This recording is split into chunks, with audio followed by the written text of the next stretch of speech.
Students কেমন আছো তোমরা সবাই?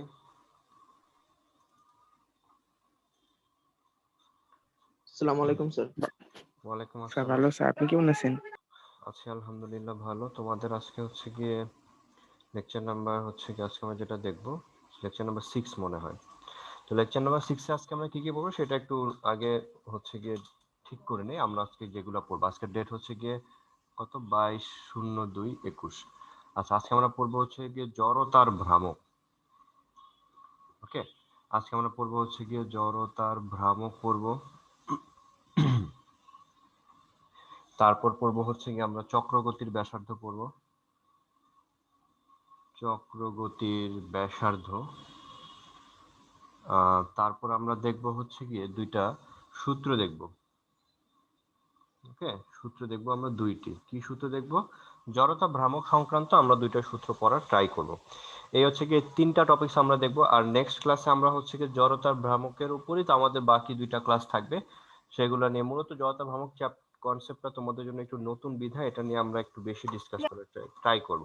আচ্ছা, তো জড়তার ভ্রামকটা কি সেটা বলার আগে আমরা একটু ডিফারেন্ট অন্যভাবে বলার ট্রাই করি। সেটা গিয়ে যেমন ধরো, মনে করো এটা গিয়ে একটা বিশাল আকৃতির চাকতি, ওকে, বা প্লেট। এখন এই প্লেটটা একটা বৃত্তাকার আকৃতির একটা প্লেট। এই প্লেটের ঠিক মধ্যবিন্দু যেটা কেন্দ্র, এই কেন্দ্র বরাবর আমরা একটা অক্ষ কল্পনা করি। এটা গিয়ে একটা পি কিউ অক্ষ। ঠিক আছে, এখন এই পি কিউ অক্ষের সাপেক্ষে যদি এই প্লেটটা ঘুরতে থাকে চারপাশে, পি কিউ অক্ষের চারপাশে যদি চারিদিকে ঘুরতে থাকে, তবে এখানে তার গতিশক্তিটা আমরা ক্যালকুলেশন করতে চাই। ব্যাপারটা খেয়াল করে দেখো, এই বস্তুটা বা এই চাকতিটা যখন পি কিউ অক্ষের সাপেক্ষে চারদিকে ঘুরবে, তখন ওর একটা ঘূর্ণন গতিশক্তি থাকবে।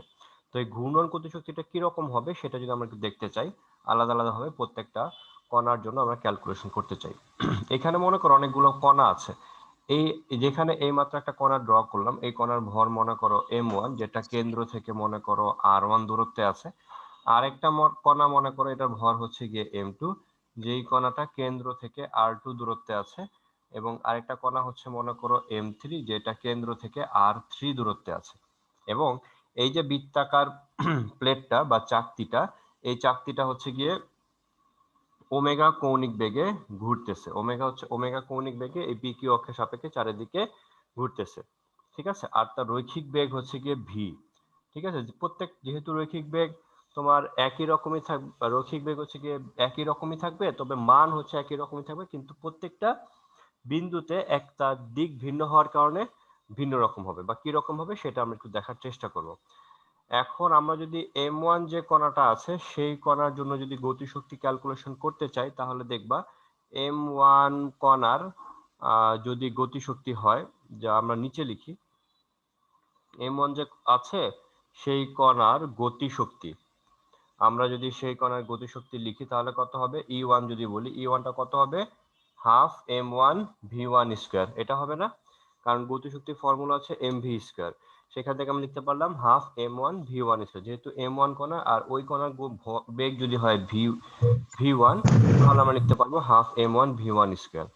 তারপর আমরা যদি লিখি m2 কণার গতিশক্তি, তাহলে সেটা কত হবে? E2, সেটা গিয়ে হাফ m2v2 স্কয়ার।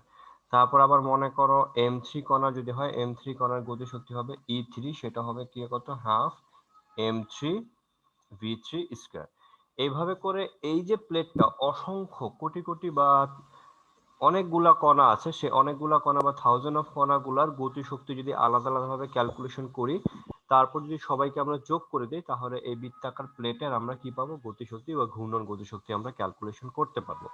তাহলে আমি ধরে নেই সেখানে যদি হয় mn সংখ্যক কণা বা mn নাম্বার অফ কণার গতিশক্তি, তাহলে সেটা যদি হয় en, তাহলে এটা কত হবে? হাফ mn vn স্কয়ার হবে।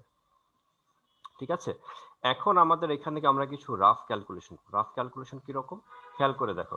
এই যে বৃত্তাকার প্লেটটা যে চারপাশে ঘুরতেছে, এই আর m2 কণাটা একবার ঘুরে সে যতটুকু, মনে করো এখানে একটা কণা আছে m1 আর একটা কণা আছে m2, এই এই রেখার উপর। এখন তারা যদি উভয় একইভাবে ঘুরে আসে, তাহলে m2 কণাও কি একইভাবে ঘুরে আসবে। তারা যদি, আমি যদি এটাকে একটা এই মার্কারের সাথে কম্পেয়ার করি, তাহলে মার্কারটাকে যদি একবার সম্পূর্ণ বৃত্তাকার পথে ঘুরাই, তাহলে এই মার্কারের উপর এই M2 কণা আর M1 কণা একই বৃত্তাকার একই সময় একই কেন্দ্রে কোণ তৈরি করবে। তার মানে বলতে পারি তাদের কৌণিক বেগ একই রকমই হবে।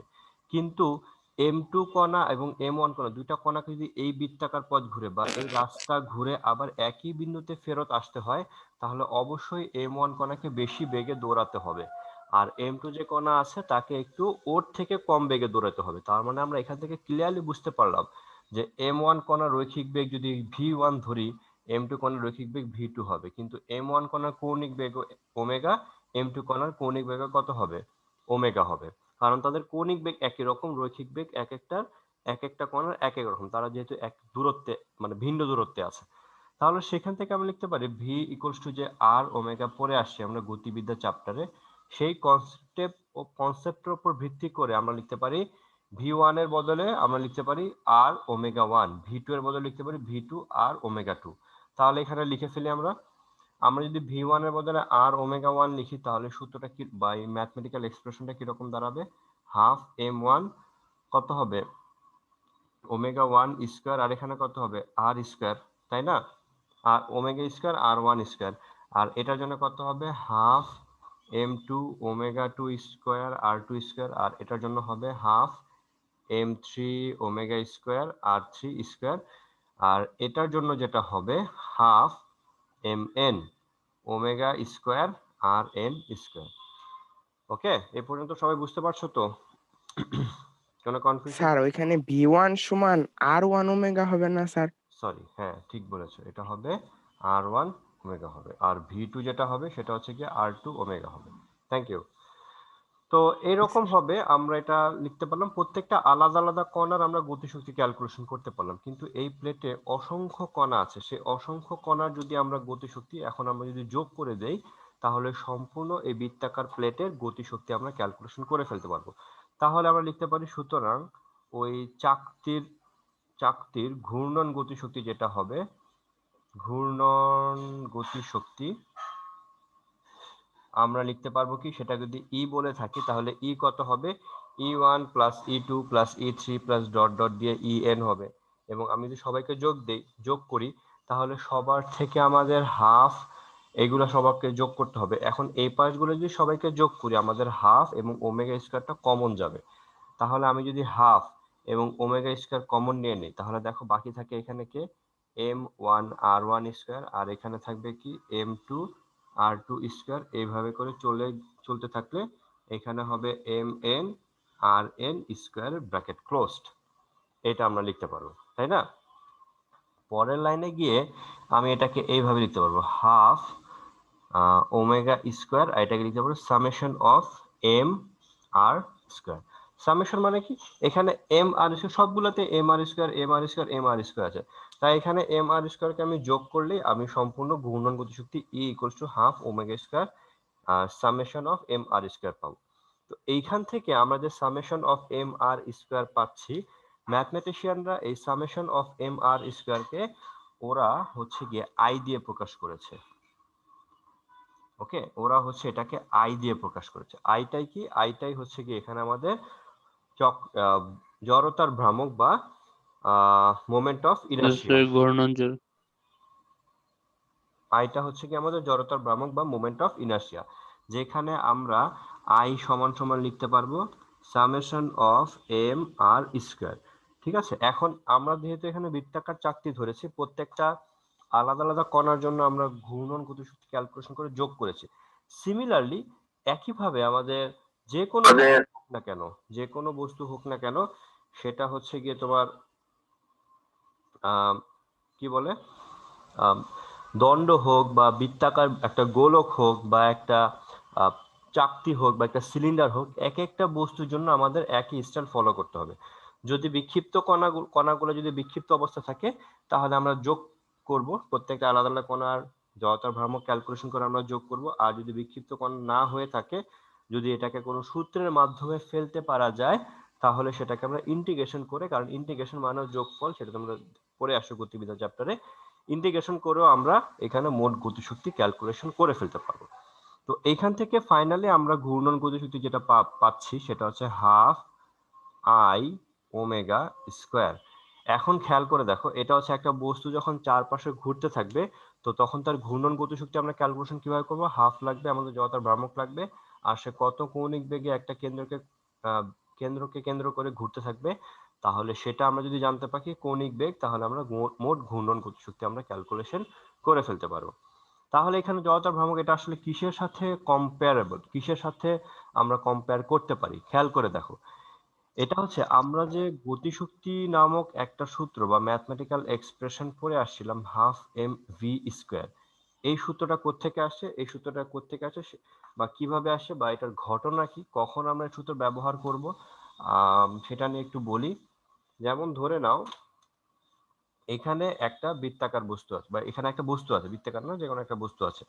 এই বস্তুটাকে তুমি একটা বল প্রয়োগ করলা, এই বস্তুটার ভর হচ্ছে এম। এই বস্তুটা বল প্রয়োগ করার কারণে সে ভি বেগে চলতে শুরু করলো। ওকে, ভি বেগে চলতে শুরু করলো, সে এ থেকে বি বিন্দুতে আসলো। বি বিন্দুতে তার বেগ হয়ে গেল ভি। এখন যদি আমি বলি বি বিন্দুতে এই বস্তুটার গতিশক্তি কত, তখন তুমি অবশ্যই এখানে লিখবা E equals to half M V square, বস্তুর ভর আর বস্তুর বি বিন্দুতে বেগের মান কত বসায় দিলে তুমি গতিশক্তি ক্যালকুলেশন করে ফেলতে পারবা। কিন্তু এখানে এই বস্তুটা যে চারপাশে ঘুরতেছে, তাহলে তার ঘূর্ণন গতিশক্তি আমরা কিভাবে ক্যালকুলেশন করব? হাফ, দেখো এখানে হাফের বদলে এখানে হাফ এসছে, এখানে ছিল রৈখিক গতি বেগ বা বেগ, রৈখিক বেগ, আর এখানে আছে কৌণিক বেগ। রৈখিক বেগের স্কয়ার ছিল, এখানে কৌণিক বেগের স্কয়ার। তাহলে দেখো খেয়াল করে, এই আই এর জায়গাটা এম এর যে জায়গাটা, সেটার বদলে কে বসছে? আই বসছে। তাহলে জড়তার ভ্রামক আর কিছুই না, এটা হচ্ছে গিয়ে ভরের সাথে আমরা কম্পেয়ার করতে পারি। একটা বস্তুর ভর যেরকম, বা ভর যেরকম কাজ করে, সে জড় থাকার যে একটা টেন্ডেন্সি কাজ করে, আমাদের আইটা হচ্ছে কি, একটা বস্তু যখন আমি বল প্রয়োগ করবো, সেই বস্তু যখন তার মধ্যে ঘূর্ণন হবে, তখন ওই বস্তুর জড়তার ভ্রামকটা হচ্ছে কি তার ভরের সাথে আমরা কম্পেয়ার করতে পারবো, বা ভরের সমতুল্য। ঠিক আছে, এটাকে তুমি মনে মনে কৌণিক ভর বলতে পারো।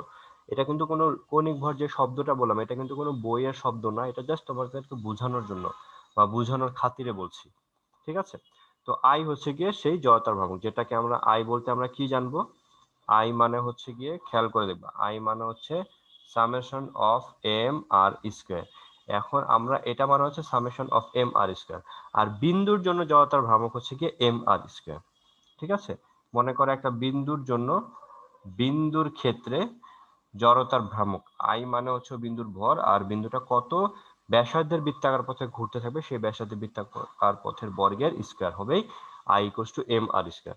আর এটা হচ্ছে যে কোনো বস্তুর সামেশন অফ এম আর হচ্ছে যে কোনো বস্তুর, এটা একটা বৃত্ত হইতে পারে, একটা গোলক হইতে পারে, একটা সিলিন্ডার হইতে পারে। আমরা খেয়াল করে দেখবো এই সামেশন থেকে আমাদের যোগফলটা কত আসে। এখন বিভিন্ন বস্তুর ক্ষেত্রে, বিভিন্ন শেপের বা আকারের বস্তুর ক্ষেত্রে এই সামেশনের বদলে যোগ করার পর আমাদের জড়তার ভ্রামক এক এক রকম আসে। কখনো কখনো দেখবা এখানে আই এর বৃত্তাকার বস্তুর জন্য তখন হাফ এম আর স্কয়ার আসবে, বা 2/5 এম আর স্কয়ার আসবে, এরকম আসতে পারে। ঠিক আছে, আমরা ক্যালকুলেশন করে সেগুলো বের করব।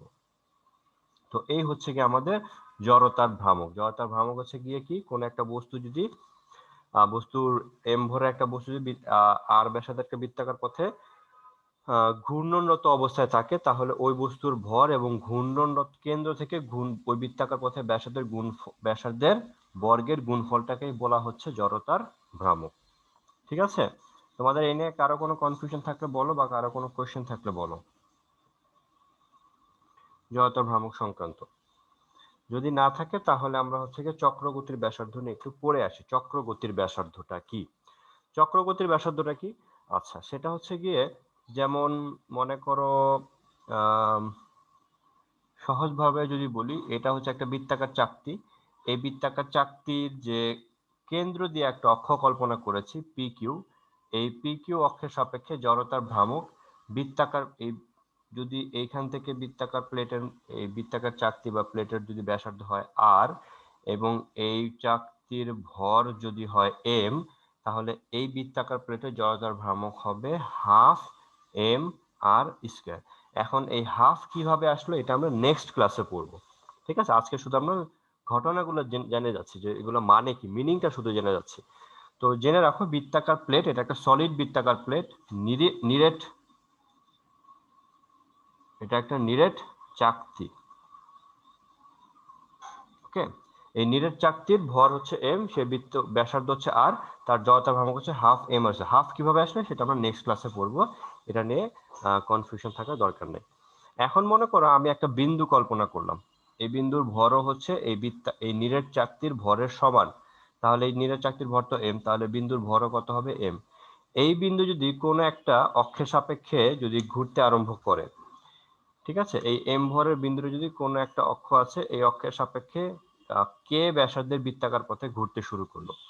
ওকে, আমি আবার বলি, এটাও হচ্ছে গিয়ে এবি অক্ষ মনে করো, এই বিন্দুটা হচ্ছে একটা বিন্দু কল্পনা করলাম, সেই বিন্দুর ভর হচ্ছে এই নিরেট চাকতির ভরের সমান, এবং এই বিন্দুটা হচ্ছে কে ব্যাসার্ধের একটা বৃত্তাকার পথে চারপাশে ঘুরতে শুরু করবে। ওকে, চারপাশে মনে করো ঘুরতে শুরু করলো। এখন তাহলে বিন্দু জড়তার ভ্রামক কত হবে, আই ইকুয়াল টু কত হবে এম কে স্কয়ার। ঠিক আছে, তাহলে আমাদের বলেছে চক্রগতির ব্যাসার্ধটা কি, চক্রগতির ব্যাসার্ধটা হচ্ছে এই যে বিন্দু যে বৃত্তাকার ব্যাসার্ধের বৃত্তাকার পথে ঘুরতেছে, তাহলে সেই বৃত্তাকার পথে ব্যাসার্ধ এমন হইতে হবে যাতে করে এই বিন্দুর জড়তার ভ্রামক আর এই নিরেট চাকতির জড়তার ভ্রামক পরস্পর কি হয়, সমান হয়। ঠিক আছে, তাহলে যেই বৃত্তাকার ব্যাসার্ধের পথ বা দূরত্ব বজায় রেখে সে ঘুরবে, সেই বৃত্তাকার পথের ব্যাসার্ধকে বলা হবে চক্রগতির ব্যাসার্ধ। এখন সেটা বৃত্তের সাথে চাকতির সাথে তুমি কম্পেয়ার করতে পারো, এটাকে তুমি একটা সিলিন্ডারের সাথে কম্পেয়ার করতে পারো, এটাকে তুমি একটা গোলকের সাথেও কম্পেয়ার করতে পারো। তাহলে এক একটা বস্তুর জন্য এই কে এর মান এক এক রকম হবে। এখন যদি আমি নিরেট চাকতির জন্য ক্যালকুলেশন করতে চাই, তাহলে কে এর মান আসবে কত, আমি যেহেতু জড়তার ভ্রামক সমান, তাহলে এখানে লিখতে পারি M K square equal to কত, হাফ এম আর স্কয়ার সমান সমান এখান কে স্কয়ার, এখান থেকে ক্যালকুলেশন করলে কে এর মান আসবে R divided by √2, M M cancel হয়ে গেলে তাহলে এরকম। তাহলে এই বিন্দুর জড়তার ভ্রামক এই নিরেট চাকতির জড়তার ভ্রামকের সমান হইতে হলে তার দূরত্ব থাকতে হবে, এই নিরেট চাকতির ব্যাসার্ধকে আমি যদি √2 দিয়ে ডিভাইড করি, তাহলে যেই মান পাবো ওই মানের বৃত্তাকার ব্যাসার্ধ পথে তাকে ঘুরতে হবে বিন্দুটাকে, তবে আমি এই বিন্দু জড়তার ভ্রামক আর এই নিরেট চাকতির জড়তার ভ্রামক পরস্পর কি পাবো, সমান পাবো।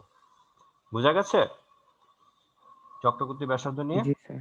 ওকে, এখন দেখবা এই চক্রগতির ব্যাসার্ধ কে এর মান যে r/√2 আসছে, এটা কার জন্য, এটা হচ্ছে নিরেট চাকতির জন্য, এটা হচ্ছে এক একটা বস্তুর জন্য এই চক্রগতির ব্যাসার্ধের মান এক এক রকম আসবে। এখন এই চক্রগতির ব্যাসার্ধ যেটা পড়লাম এটা অনেক ইম্পর্টেন্ট। ঠিক আছে, এটা হচ্ছে পরীক্ষাতে 1 মার্কের জন্য আসে, এটা বোর্ডে অনেক বেশি আসে, 1 মার্কের জন্য খুবই আসে। সো এই ডেফিনেশনটা তোমরা একটু বই থেকে সুন্দর মতো পড়ে একবার বুঝে পড়ে তারপর কয়েকবার নিজের ভাষায় লিখবা, তাহলে দেখবো অবশ্যই মনে থাকবে। ঠিক আছে, তোমার মতোই লিখতেও পারো, নিজ বইয়ের মতো লিখতে পারো, তবে অবশ্যই তুমি যখন তোমার মতো লিখবা লজিক্যাল কিছু কথাবার্তা থাকতে হবে, উল্টাপাল্টা লিখতে তো আর মার্কস তখন কাটা যাবে। ওকে, এই হচ্ছে আমাদের চক্রগতির ব্যাসার্ধ, যেটা নিয়ে আমরা বলার চেষ্টা করলাম। তো জড়তার ভ্রামক কি সেটা আমরা বোঝার চেষ্টা করলাম, চক্রগতি ব্যাসার্ধ কি সেটা আমরা দেখার চেষ্টা করলাম। এবার খেয়াল কর, জড়তার ভ্রামকের সংক্রান্ত দুটি সূত্র পড়বো। একটি হচ্ছে গিয়ে লম্ব অক্ষ উপপাদ্য, একটি হচ্ছে গিয়ে লম্ব অক্ষ উপপাদ্য, আর একটি হচ্ছে সমান্তরাল অক্ষ উপপাদ্য। লম্ব অক্ষ উপপাদ্যটা কি, লম্ব অক্ষ উপপাদ্যটা হচ্ছে আমরা একটা বস্তুকে লম্বভাবে অবস্থিত কয়েকটি অক্ষের সাপেক্ষে এটাকে ঘুরাবো। মনে করি এটা এক্স অক্ষ, এটা হচ্ছে ওয়াই অক্ষ, এটা হচ্ছে জেড অক্ষ, তিনটা অক্ষ একে অপরের সাথে লম্বভাবে অবস্থিত। এই এক্স ওয়াই সমতলের ওপর কোন একটা সমতল হইতে পারে বা সমতল নাও স্যার হতে। স্যার একটা স্যার প্রশ্ন ছিল একটা। বলো। স্যার ওই আমরা স্যার বিন্দুর পরের ক্ষেত্রে যে চক্রগতির ব্যাসার্ধ নির্ণয় করলাম স্যার, সেখানে জড়তার ভ্রামক I is equal to mk square, sir অন্যগুলাতে তো হাফ আছে, এটাতে নাই কেন? অন্যগুলো আচ্ছা, আমরা কিন্তু শুরুতে খেয়াল করে দেখো, আমরা যখন শুরুতে ক্যালকুলেশন করেছি কিন্তু তোমাকে একটা বিন্দু নিয়ে কাজ করেছি, তাই না? একটা বিন্দুর জন্য আমরা Right. গতিশক্তি ক্যালকুলেশন করেছি। গতিশক্তি ক্যালকুলেশন যখন করলাম তখন আমাদের মোট গতিশক্তি এরকম আসছিল, দেখো তো, হাফ ওমেগা স্কয়ার, এখানে কি ছিল m1r1 স্কয়ার, m2r স্কয়ার ছিল না? এই পার্টটা কি Yes, একটা sir. বিন্দুর জন্য ছিল না, প্রথম বিন্দুর জন্য? Right. এটা কি দ্বিতীয় Yes, sir. বিন্দুর জন্য না? এই কারণে আমরা Yes, sir. বিন্দুর জন্য জড়তার ভ্রামক আমরা এম আর স্কয়ার লিখছি, আর এখানে কে ব্যাসার্ধে বৃত্তাকার পথে ঘুরছে বলে আমরা সেটাই লিখছি এম কে স্কয়ার। বুঝতে Q পারছো? square half. তারপর Yes, sir. পরবর্তীতে আমরা কি লিখছি, হাফ ওমেগা স্কয়ার সামেশন লিখে বলছি না এম আর স্কয়ার, এবার এটা কিন্তু আচ্ছা, জড়তার ভ্রামকের মেইন সূত্র, এটাই মানে হচ্ছে কি আই। এখন এক একটা বস্তুর জন্য এই I equals to summation of M R square এক এক রকম হবে, শুধু বিন্দুর জন্য আমাদের কি আসছে এম আর স্কয়ার আসছে। কে স্কয়ার। বুঝা গেছে? জি স্যার। ওকে, তো আমরা এখানে যেটা বলবো, লম্ব অক্ষ উপপাদ্য যখন পড়বো তখন তিনটা অক্ষ আছে, তারা পরস্পর একে অপরের উপর লম্ব। এখন জেড অক্ষ থেকে কোন একটা আমি মনে করি যে কোনো জায়গায় একটা বিন্দু আছে, ধরে নে এক্স ওয়াই সমতলের উপর আছে, এক্স ওয়াই সমতলের উপর না থাকলে একই রকমই হবে। এখন একটা বিন্দু আছে, সেই বিন্দুর ভর হচ্ছে গিয়ে এম। ওকে, সেই বিন্দুটা জেড অক্ষ থেকে আর দূরত্বে আছে। কত দূরত্বে আছে? আর দূরত্বে আছে। তাহলে এখন যদি জেড অক্ষের সাপেক্ষে জড়তার ভ্রামক আমি ক্যালকুলেশন করতে চাই, মনে করো এটা হচ্ছে আমাদের তিনটা অক্ষ, যদি আমি কম্পেয়ার করি, এক্স অক্ষ, এটা যদি হয় এক্স অক্ষ ওয়াই অক্ষ, আর একটা হচ্ছে জেড অক্ষ কোথায় থাকবে? বাইরের দিকে থাকবে, তাই না? এখন একটা যে কোনো একটা বিন্দু যদি আমি কম্পেয়ার করি, যে কোনো একটা বিন্দু যদি মনে করো এটা এটা এক্স, এটা ওয়াই, আর এটা জেড। এটা এক্স যেটা বাইরের দিকে যাচ্ছে সেটা এক্স, এটা ওয়াই, আর এটা হচ্ছে জেড। এখন জেড অক্ষের সাপেক্ষে যদি আমি জড়তার ভ্রামক ক্যালকুলেশন করতে চাই, কোন একটা বিন্দু আছে এক্স ওয়াই সমতলের উপর, এই তলের উপর কোথাও একটা বিন্দু আছে, জেড অক্ষের সাপেক্ষে জড়তার ভ্রামক ক্যালকুলেশন করতে কি করতে হবে? সে ও হচ্ছে জেড অক্ষের চারপাশে চারিদিকে ঘুরবে, জেড অক্ষের চারপাশে চারিদিকে ঘুরবে। তো জেড অক্ষের চারপাশে যদি চারিদিকে ঘুরে, সেক্ষেত্রে জড়তার ভ্রামক কত হবে? জেড অক্ষের সাপেক্ষে আমরা লিখতে পারি আই জেড ইকুয়াল টু কত হবে? এম আর স্কয়ার লিখবো, তাই না? এম আর স্কয়ার লিখলাম, জেড অক্ষের সাপেক্ষে জড়তার ভ্রামক। এখন আমাদেরকে ক্যালকুলেশন করতে হবে এই আর এর মানটা কি। খেয়াল করে দেখো, এই যে আর, এই আর বিন্দুকে পেতে হলে তোমরা একটু সাইলেন্ট হও নিজেরা। আর বিন্দুকে পেতে হলে আমি এক্স অক্ষ বরাবর মনে করো এ পর্যন্ত যাব, তারপর ওয়াই অক্ষ থেকে, তারপর ওয়াই অক্ষ বরাবর বি পর্যন্ত যাব, তবে আমি আর বিন্দুকে পেয়ে যাব। খেয়াল করে দেখো, এক্স এর সাথে ওয়াই যেহেতু হচ্ছে গিয়ে কিভাবে আছে? লম্ব ভাবে আছে, তাহলে এটাকে আমি এক্স অক্ষ বলতে পারি, আর এটাকে আমি কি বলতে পারি? ওয়াই অক্ষ, তাই না? এইখান থেকে তার মানে এ এর সাথে বি, এটা কি লম্ব? আমি এক্স অক্ষ বরাবর এ পর্যন্ত আসছি, এক্স অক্ষ বরাবর আমি এ পর্যন্ত আসলাম, তারপর আসার পর এখান থেকে বি পর্যন্ত যাব, এখান থেকে ওয়াই অক্ষ বরাবর আমি বি পর্যন্ত যাব, তবে আমি কাকে পাবো? আর বিন্দুকে পাবো, বা আর দূরত্বকে, এই এম ভরের বস্তু যেটা আছে আর দূরত্ব, সেটা আমি পাবো। তো এইখান থেকে ডিরেক্টলি আমি পিথাগোরাস সূত্র অ্যাপ্লাই করে বলতে পারি আর স্কয়ার ইকুয়াল টু কত? এ স্কয়ার প্লাস বি স্কয়ার। লিখতে পারবো? অবশ্যই পারবো। জি স্যার। তাহলে আমরা আর স্কয়ার বদলে আমরা লিখে ফেলি, এম আছে এখানে, এ স্কয়ার প্লাস কত আছে? বি স্কয়ার আছে। তাহলে আমরা খেয়াল করে দেখেন, এখানে মাল্টিপ্লাই করে দেই, M A square M B square, দেখা যাচ্ছে? জি sir. M A square M B square. M A square, A M থেকে এ বিন্দু দূরত্বে একটা বস্তু ঘুরবে, মনে করো এখন এ এ দূরত্বে, এ দূরত্ব আছে কেন্দ্র থেকে, এ দূরত্ব, কেন্দ্র থেকে যখন এ দূরত্বে একটা বস্তু আছে, সেই বস্তু কার সাপেক্ষে ঘুরতেছে? ওয়াই এর সাপেক্ষে ঘুরতেছে। খেয়াল করে দেখো, এ হচ্ছে ওয়াই এর সাপেক্ষে যখন ঘুরবে, তখন এই ব্যাসার্ধটা পাবো। তো এই ব্যাসার্ধ যখন পাবো, তাহলে কার সাপেক্ষে জড়তার ভ্রামক পাবো? ওয়াই এর সাপেক্ষে। তাহলে এখানে লিখতে পারি আমি আই ওয়াই। আর যখন বি এর সাপেক্ষে, বি বিন্দু চারপাশে ঘুরবে, বা বি বিন্দুকে ব্যাসার্ধ ধরে চারপাশে ঘুরবে, তখন সে এই অক্ষ সাপেক্ষে, কার সাপেক্ষে ঘুরতেছে? এক্স এর সাপেক্ষে। তাহলে এখানে লিখতে পারি আই এক্স। তাহলে এখানে কমপ্লিটলি আমি খুব সুন্দর করে লিখতে পারলাম যে কোনো একটি অক্ষের সাপেক্ষে বা জেড অক্ষের সাপেক্ষে জড়তার ভ্রামক হবে তার সাথে লম্বভাবে অবস্থিত দুইটি অক্ষের সাপেক্ষে জড়তার ভ্রামকের সমষ্টির সমান, বা আই জেড হচ্ছে গিয়ে কার সাপেক্ষে? I X plus I Y, এই দুইটি অক্ষের সাপেক্ষে জড়তার ভ্রামকের সমষ্টির সমান পাবো আমরা। বুঝা গেছে? একটা সহজ যদি এক্সাম্পল আমি তোমাদেরকে বলি, তাহলে তোমরা একটু ক্লিয়ার হবা। সেটা হচ্ছে, আমি আপাতত আমার মোবাইল ফোনটাকে ইউজ করি। এখন ধরে নাও এটা হচ্ছে আমাদের এক্স অক্ষ, আর এটা হচ্ছে ওয়াই অক্ষ। আচ্ছা, এইটা এক্স অক্ষ, বাই ভিতরের বিষয়টা এক্স অক্ষ, এটা হচ্ছে ওয়াই অক্ষ, আর জেড অক্ষ হচ্ছে এই এই পেন বা এই মার্কারটা। এখন আমি যদি এক্স অক্ষের সাপেক্ষে চারপাশে কোনো একটা বিন্দুকে ঘুরাতে চাই, তাহলে বস্তুটা কি এই পাশে ঘুরবে। ওয়াই অক্ষের সাপেক্ষে ঘুরলে বস্তুটা, এই মোবাইলটাকে এই পাশে ঘুরাইতে হবে। আর জেড অক্ষের সাপেক্ষে ঘুরাইতে হলে মোবাইলটাকে এই বৃত্তাকার পথে এই চারপাশে ঘুরাইতে হবে, এই বৃত্তাকার পথে চারপাশে ঘুরাইতে হবে। তাহলে আমি যদি জেড অক্ষের সাপেক্ষে জড়তার ভ্রামক ক্যালকুলেশন করতে চাই, তাহলে আমার এক্স অক্ষ সাপেক্ষে আমি যদি কোনোভাবে এই থিকনেস বা প্রস্থটা জানা থাকে আর দৈর্ঘ্যটা জানা থাকে, তাহলে কিন্তু আমি দৈর্ঘ্য প্রস্থ জেনে এক্স এর সাপেক্ষে ওয়াই এর সাপেক্ষে জড়তার ভ্রামক ক্যালকুলেশন করলেই যোগ করে দেব, জেড এর সাপেক্ষে চলে আসলো। কোন একটা বিন্দু কর্ণ বরাবর কত দূরত্বে আছে সেটা আমার জানার দরকার হইল না। এটা সামনে আমাদের আরো হেল্প হবে। কিভাবে হেল্প হবে সেটা আমরা করলে আরো বুঝতে পারবো, একটা অ্যাপ্লিকেশন দেখাইলে। এটা হচ্ছে লম্ব অক্ষ উপপাদ্য, সেটা আমরা দেখতে পেলাম। এবার আমরা আসি আরেকটা উপপাদ্য আছে বা আরেকটি সূত্র আছে। অ্যাকচুয়ালি সূত্র তো না, আমরা উপপাদ্য পড়বো দুইটা। আরেকটা উপপাদ্য কি হইতে পারে? লম্ব হইলো, আরেকটা হচ্ছে কি সমান্তরাল অক্ষ উপপাদ্য।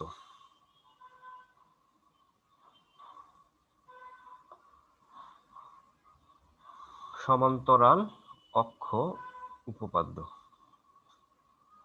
ঠিক আছে। সমান্তরাল অক্ষ উপপাদ্যটা কি? এখন বলো, আমি যদি এই ডাস্টারটাকে যদি ব্যালেন্স করতে চাই, তাহলে ঠিক তার ভর কেন্দ্র বরাবর এই ডাস্টারটাকে ধরতে হবে, তাই না? ভর কেন্দ্র বরাবর আমি যদি ভর কেন্দ্র বরাবর ডাস্টারটাকে চারপাশে ঘুরে ভর কেন্দ্র যদি বরাবর না ধরে ব্যালেন্স না করে আমি যদি সাইডে ব্যালেন্স করি, তাহলে ডাস্টারটা কি পড়ে যাবে, এই পাশে পড়ে যাবে।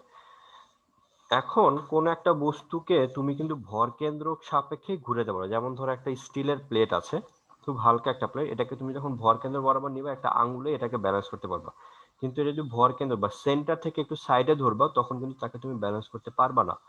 তাহলে এখন সমান্তরাল অক্ষ উপপাদ্য হচ্ছে গিয়ে যে, বা তুমি যখন দেখবা, খেয়াল করো, অনেক সময় আমরা ফুটবলকে এভাবে হাতে ঘুরিয়ে আঙ্গুলের মধ্যে আমরা ঘুরাইতে পারি, বুঝলে? এভাবে একবার ঘুরানো দিয়ে আমরা আঙ্গুল সুন্দর মতো ঘুরাতে পারি। কিন্তু তুমি যখন ওই যে বিন্দুটা বা আঙ্গুলে রেখে তুমি ফুটবলটাকে যখন ঘুরে, তখন তুমি কেন্দ্র বাদ দিয়ে বা কেন্দ্র বরাবর তোমার আঙ্গুলটা থাকে, কেন্দ্র বাদ দিয়ে একটু সাইডে নিয়ে তুমি যখন ঘুরাবো, তখন কিন্তু সে পড়ে যাবে। তো এরকমই একটা বিষয় যে ভর কেন্দ্র ব্যতীত অন্য কোনো বিন্দুর সাপেক্ষে আমরা যদি জড়তার ভ্রামক ক্যালকুলেশন করতে চাই, তাহলে কিরকম হবে? কিরকম হবে? যেমন ধরে নাও, এটা একটা বিশাল আকৃতির বস্তু, এই বস্তুর ভর কেন্দ্র, আচ্ছা এটা মনে করো এইরকম একটা বস্তু, ঠিক আছে, যার ভর কেন্দ্র মনে করো এই এই বিন্দুতে আছে, যেটা হচ্ছে জি বিন্দু। আমি এখন ও বিন্দুর সাপেক্ষে জড়তার ভ্রামক ক্যালকুলেশন করতে চাই, ঠিক আছে। এখন তাহলে কি করতে হবে? ও বিন্দু দিয়ে একটা অক্ষ কল্পনা করলাম, সেটা হচ্ছে গিয়ে এ বি। আর জি বিন্দু দিয়ে একটা অক্ষ কল্পনা করলাম, সেটা হচ্ছে গিয়ে পি কিউ, ঠিক আছে। এখন ভর কেন্দ্র ব্যতীত অন্য কোনো বিন্দুর সাপেক্ষে জড়তার ভ্রামক যেটা হবে, সেটা হচ্ছে এবি অক্ষের সাপেক্ষে জড়তার ভ্রামক হবে ভর কেন্দ্র দিয়ে লম্বভাবে গমনকারী অক্ষের সাপেক্ষে জড়তার ভ্রামক প্লাস এই বস্তুর ভর যদি হয় এম হয়, আর দুইটা অক্ষের মধ্যবর্তী দূরত্ব যেটা থাকবে, সেই দূরত্বের স্কয়ারের গুণফলের যোগফলের সমান। বোঝা গেছে? এই মধ্যবর্তী যে দূরত্বটা আছে, সেই দূরত্ব যদি h হয়, তাহলে বস্তুর ভর আর দুইটা অক্ষের মধ্যবর্তী দূরত্বের বর্গের গুণফল করব। সেই গুণফলের সাথে আমরা হচ্ছে ভর কেন্দ্র দিয়ে যে অক্ষ যাচ্ছে, সেই অক্ষের সাপেক্ষে জড়তার ভ্রামক ক্যালকুলেশন করে যদি যোগ করে দেই, তাহলে ভর কেন্দ্র ব্যতীত অন্য কোনো অক্ষের সাপেক্ষে আমরা জড়তার ভ্রামক ইজিলি ক্যালকুলেশন করে ফেলতে পারবো। বোঝা গেছে সমান্তরাল অক্ষ উপপাদ্য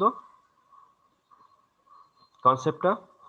যদি বোঝা হয়ে থাকে, তাহলে আমরা একটা কাজ করি, সেটা হচ্ছে আমরা একটু আগে পড়ে আসি একটা বৃত্তাকার চাকতির কেন্দ্র দিয়ে যদি অক্ষ থাকে, কেন্দ্র দিয়ে কোনো অক্ষের সাপেক্ষে জড়তার ভ্রামক আমরা একটু আগে পড়ে আসি, সেটা হচ্ছে গিয়ে কত? হাফ এম আর স্কয়ার, যেখানে এমটা কি? এই চাকতির ভর, আর মানে কি? এই চাকতির ব্যাসার্ধ। এখন আমি চাচ্ছি যে এর প্রান্ত বিন্দু দিয়ে একটা অক্ষ আছে, ওকে। মানে হচ্ছে তুমি একটা প্লেট আছে, ওই প্লেটের যে সাইডে আছে, সাইডে তুমি একটা যেমন ধরে নাও, তুমি যদি এটাকে আপাতত একটা প্লেট হিসেবে গণ্য করো, এই প্লেটের এই সাইডে একটা মার্কার বা একটা পেনকে আমি এটাকে আঠা দিয়ে লাগিয়ে দিলাম। এখন যদি চারপাশে যদি মার্কারটাকে আমি ঘুরাইতে চাই, তাহলে এই মার্কারের সাপেক্ষে ওই চারপাশে এই অক্ষের সাপেক্ষে জড়তার ভ্রামকটা কত হবে? এই দূরত্ব, এই মধ্যবর্তী দূরত্ব যদি হয় h, তাহলে বলো দেখি কি হবে। এটা মনে করো পি বিন্দু, এটা মনে করো কিউ বিন্দু। তাহলে আমি কি লিখবো? কিউ বিন্দুর সাপেক্ষে জড়তার ভ্রামক কত হবে কি? পি বিন্দু অক্ষের সাপেক্ষে জড়তার ভ্রামক প্লাস এম ইন্টু কত হবে? H square. H square. IP এর বদলে আমি কত লিখবো? M, half M R square, কারণ পি বিন্দুর সাপেক্ষে হাফ এম আর স্কয়ার। এবং খেয়াল করে দেখো এই এইচটা কি বৃত্তের ব্যাসার্ধের সমান না? এইচটা জি বৃত্তের স্যার। ব্যাসার্ধের সমান, তাহলে এইচ এর বদলে আমি লিখতে পারি আর স্কয়ার। তাহলে এটাকে যোগ করলে শেষ পর্যন্ত হবে কত? 3/2 এম আর স্কয়ার। তাহলে কিউ বিন্দু সাপেক্ষে জড়তার ভ্রামকটা আমি ক্যালকুলেশন করে ফেলতে পারলাম। বোঝা গেছে? এভাবে আমাদের একটা 3/2 এম আর স্কয়ার হয়ে গেল। তো এই হচ্ছে গিয়ে আমরা যে কোন অক্ষ সাপেক্ষে, এখন ধরো পরীক্ষাতে যে বললো কি যে একটি বৃত্তাকার চাকতির পৃষ্ঠ থেকে 2 সেন্টিমিটার, মনে করো বলে দিল ব্যাসার্ধ হচ্ছে গিয়ে 7 সেন্টিমিটার, বৃত্তাকার পৃষ্ঠ থেকে 2 সেন্টিমিটার ভিতরে কোন একটা বিন্দুর সাপেক্ষে জড়তার ভ্রামক ক্যালকুলেশন করতে হবে। বুঝতে পেরেছো? তাহলে এইচ কোনটুকু? এইটুকু হবে। তাহলে তোমরা ক্লিয়ারলি দেখতে পাচ্ছ এখানে আর এর মান কত? 7 সেন্টিমিটার। এইচ এর মান কত বলো দেখি? এইচ এর মান কত হবে? 5 সেন্টিমিটার। 5 সেন্টিমিটার। কিভাবে? কারণ পুরোটা হচ্ছে 7, এটুকু হচ্ছে 2, আর এইচটা হচ্ছে গিয়ে কত? 5 সেন্টিমিটার। তাহলে আমরা মানগুলো এখানে বসায় দিব, এই সূত্রে বসায় দিব মানগুলা, তাহলে আমাদের ক্যালকুলেশন চলে আসবে। এখানে একটু আগে যে এক্সাম্পলটা পড়লাম সেখানে এইচ লাকিলি ব্যাসার্ধের সমান হয়ে গেছে বলে আমরা এরকম একটা এক্সপ্রেশন লিখতে পারলাম। বুঝতে পেরেছো? এই জি হচ্ছে কি স্যার। আমাদের, এটা হচ্ছে সমান্তরাল অক্ষ উপপাদ্য। কেন সমান্তরাল অক্ষ উপপাদ্য? কারণ দুইটা অক্ষ একে অপরের সাথে সমান্তরাল অবস্থায় আছে। বোঝা গেছে? ক্লিয়ার? জি স্যার। ওকে। তো এই হচ্ছে গিয়ে আমাদের দুইটি উপপাদ্য পড়লাম আমরা, চক্রগতির ব্যাসার্ধ পড়লাম আমরা পড়লাম জড়তার ভ্রামক। আমি এখন তোমাদেরকে খুব সহজ একটা ম্যাথ দিচ্ছি, দেখো দেখো সূত্রটা বলে দিব, তোমাদের একটা ম্যাথ দিব, সেটা তোমরা অবশ্যই খুব দ্রুত করবা, করে আমাকে সাথে সাথে অ্যান্সারটা জানাবা। আমি ম্যাথটা না লিখে জাস্ট ডায়াগ্রাম দিয়ে ড্র করে দিচ্ছি। এটা মনে করো একটা ফুটবল। এখন ফুটবল তো 3 ডাইমেনশনাল, বোর্ডে তো আপাতত ড্র করা যাবে না। ফুটবলের কেন্দ্র দিয়ে একটি অক্ষ কল্পনা করেছি, সেই অক্ষের জড়তার ভ্রামক হচ্ছে গিয়ে ফুটবল যেহেতু একটা গোলকের সাথে সমতুল্য, আর গোলকের জড়তার ভ্রামক হয় 2, গোলকের কেন্দ্র দিয়ে অক্ষের সাপেক্ষে জড়তার ভ্রামক হয় 2/5 এম আর স্কয়ার। এমটা হচ্ছে ফুটবলের ভর, আর ফুটবলটা হচ্ছে গিয়ে মনে করো 700 গ্রাম। ঠিক আছে? ফুটবলের ব্যাসার্ধ মনে করো, ব্যাসার্ধ যেটা আছে সেটা হচ্ছে গিয়ে লাইক 8 সেন্টিমিটার। ওকে, 8 সেন্টিমিটার। এখন তোমরা কি ক্যালকুলেশন করবা? তোমরা যেটা ক্যালকুলেশন করবা সেটা হচ্ছে গিয়ে চক্রগতির ব্যাসার্ধ ক্যালকুলেশন করবা। ফার্স্ট অফ অল তোমরা জড়তার ভ্রামক ক্যালকুলেশন করবা, এরপর হচ্ছে গিয়ে ক্যালকুলেশন করবা চক্রগতির ব্যাসার্ধ ক্যালকুলেশন করবা। ঠিক আছে? আর ক্যালকুলেশন করবা কি? আরেকটা যেটা ক্যালকুলেশন করবা সেটা হচ্ছে কি, আমি বলছি, ফুটবলটি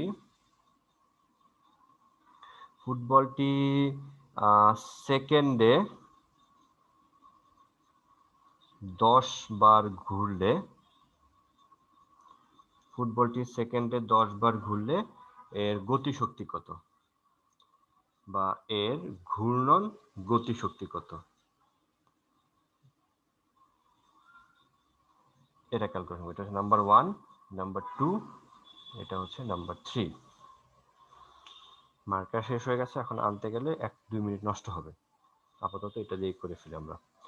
তো কি কি ক্যালকুলেশন করতে হবে? ফুটবল ব্যাসার্ধ দেওয়া আছে, ভর দেওয়া আছে, আমি সূত্রটা বলে দিয়েছি, যদিও সূত্রটা পরীক্ষা হলে বলবে না, যেহেতু আমরা সূত্র প্রমাণ করি নাই, নেক্সট ক্লাসে করব। আমরা আপাতত মনে করো গোলকের জড়তার ভ্রামক তুমি জানো 2/5, আর ফুটবল যেহেতু গোলকের সাথে কম্পেয়ার করা যাবে, তাহলে ফুটবলের জড়তার ভ্রামক আমাদের এই সূত্র দিয়ে করে ফেলতে হবে। তাহলে জড়তার ভ্রামক ক্যালকুলেশন করে ফেলতে হবে। আমরা এটাকে গ্রাম থেকে কেজিতে যাব, সেন্টিমিটার থেকে আমরা মিটারে যাব, তাহলে দেখবো জড়তার ভ্রামক কত আসে। ঠিক আছে? কত আসে করে ফেলবা। নাম্বার 1, ক্যালকুলেশন করে কেউ আমাকে জানাবা জড়তার ভ্রামকটা কত আসে। এরপর আমরা যেটা করব, যে চক্রগতির ব্যাসার্ধ নাম্বার 2, চক্রগতির ব্যাসার্ধ কত হবে? এম কে স্কয়ার সমান সমান কত হবে?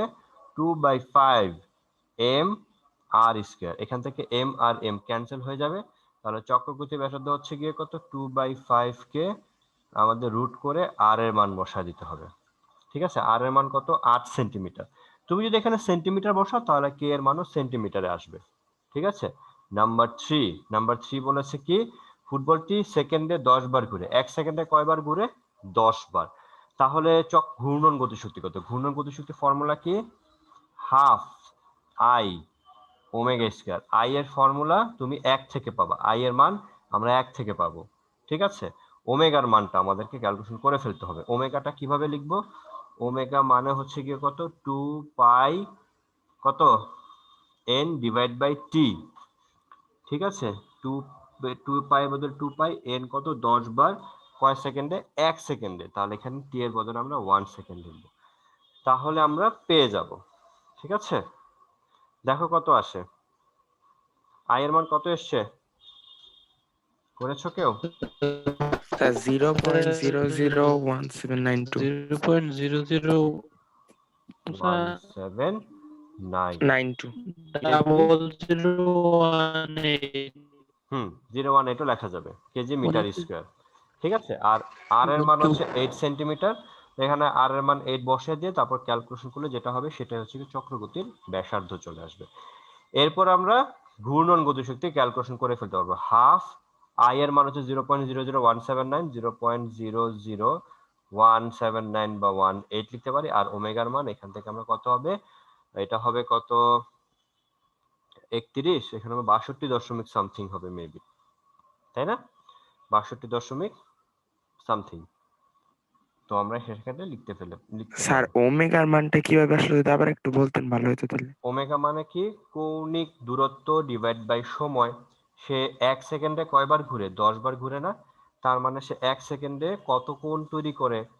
একবার ঘুরলে 360 ডিগ্রি বা 2 পাই কোণ উৎপন্ন করে। আর সে যদি 10 বার ঘুরে তাহলে 10 ইন্টু 2 পাই কোণ উৎপন্ন করে।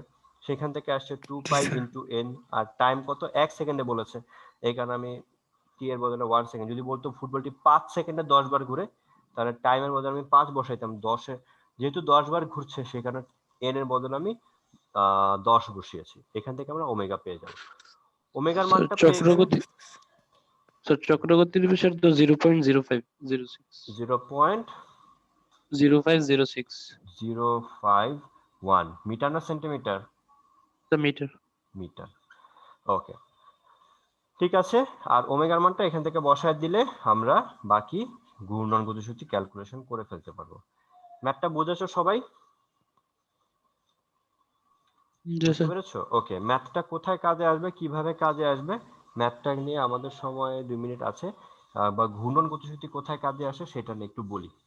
ওকে, তোমার মাথার উপর যে ফ্যান ঘুরতেছে সেখানে কি ঘূর্ণন গতিশক্তি আছে না রৈখিক গতিশক্তি আছে? বলো দেখি, বলবা যে স্যার ঘূর্ণন ঘূর্ণন গতিশক্তি।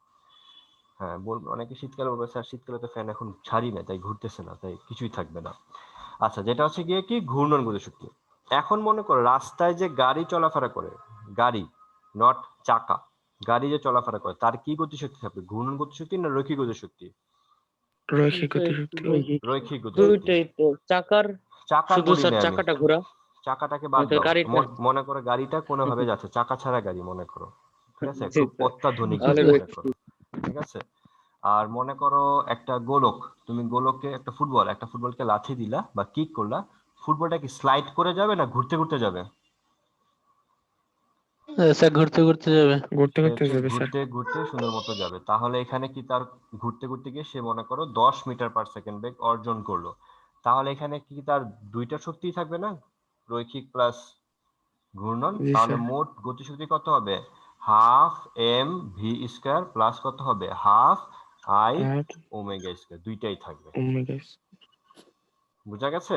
দুইটাই থাকবে তার, যদি ঘুরতে ঘুরতে যায়। তো ম্যাথ আমরা যখন করব আমরা একটু মাথায় এগুলা খোলা রেখে কাজ করব এই চ্যাপ্টার বা এরকম যখন থাকবে। বুঝা গেছে? জি স্যার। ওকে, নেক্সট জি স্যার। ক্লাসে আমরা দেখবো হচ্ছে এই যে এক একটা বস্তুর জন্য জড়তার ভ্রামক এক এক রকম আসছে, সেটা কেন আসছে, কিভাবে আসছে সেটা দেখার ট্রাই করব।